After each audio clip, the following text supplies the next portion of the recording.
Hello YouTube, nodvick here with a little bit different of a video. It's not really Minecraft, but it's very loosely somewhat associated to Minecraft.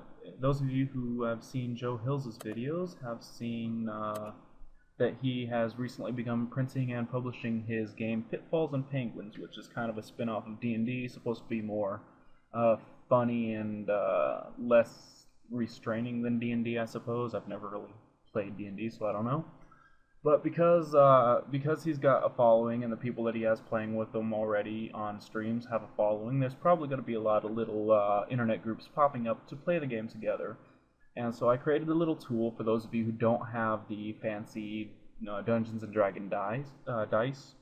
Right here, this is just a simple dice roller for you. You choose how many dice you're throwing. Say you got to roll a 2d6 and you have like a +2 modifier. You roll it. It rolls it twice, adds the modifier, and gives you your total, which is 7, and displays it right here. Say there is, for some reason in your particular map, you need a different kind of die than what I have made available, which is 4, 5, 6, 8, 10, 12, 20, 100. Don't know if that will ever actually happen, but just in case, you can throw the die you want. Say I want to add a 7. It goes through the process of adding it to the list and sorting it, throws it right there, and selects it for you, and it's ready to roll. So it rolls a d7 instead. So roll 4 times. You can see that it doesn't go above 7. I actually got a 7 there. And yeah. And works with, of course, anything. And I'll show you how that works. Right there. Alright. So how that works is right here. I'll go through it step by step. If you don't care to hear any of this, you don't have to. You can always press stop on the video. But make sure to leave a comment or something if you like this tool. By the way, you can get it at crawlcraft.com/roll.html, and I will put that link in the description. So yeah, right here, this function is function O. I put that in pretty much every page that I make that uses JavaScript to affect elements ever. And all that does is shorten document.getElementById with the ID in there to just O and the ID. And that saves you a ton of typing later when you're doing JavaScript. If you ever have to do a lot of JavaScript, I highly suggest using a function similar to that.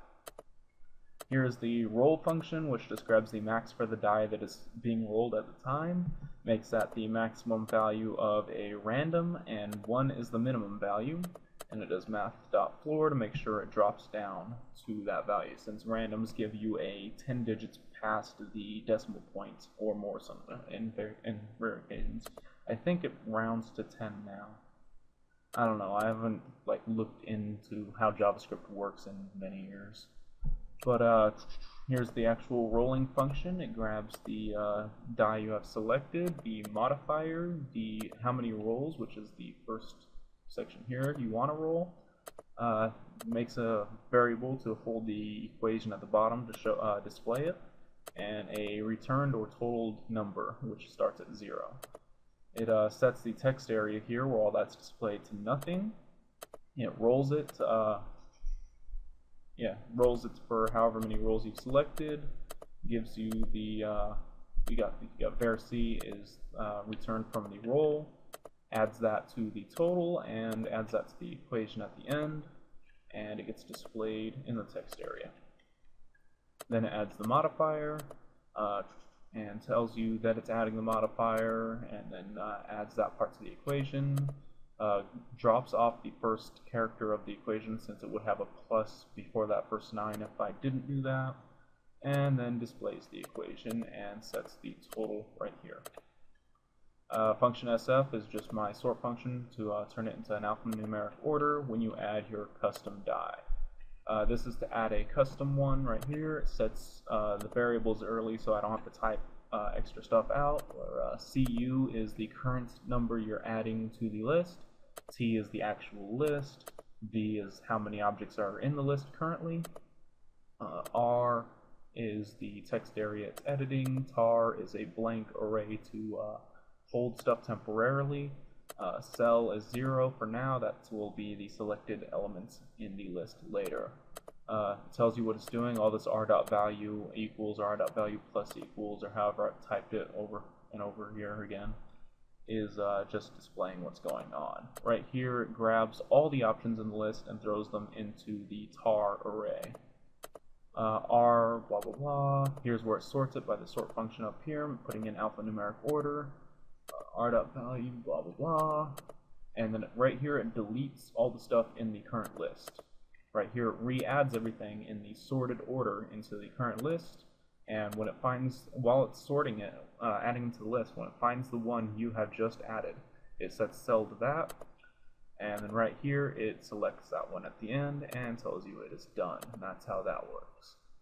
And I'm going to go ahead, and I don't know why I did like this. I'm going to go ahead and control, paste that, r.value plus equals space, replace all. There we go. That'll be much cleaner, much better looking, and less space. And right here, this is just the aesthetics. It turns it all black and white, puts the HR, puts the dice roller, blah, blah. Right here is the text boxes and everything. And right here is what you see in the top right-hand corner, made by nodvick. You are free to save this page, steal it, post it anywhere, reuse it, have it wherever. But if you're going to post it somewhere, please leave the whole made by nodvick thing up here in the corner. That's all I ask. And that's all I really have for you right now. Thanks for stopping by.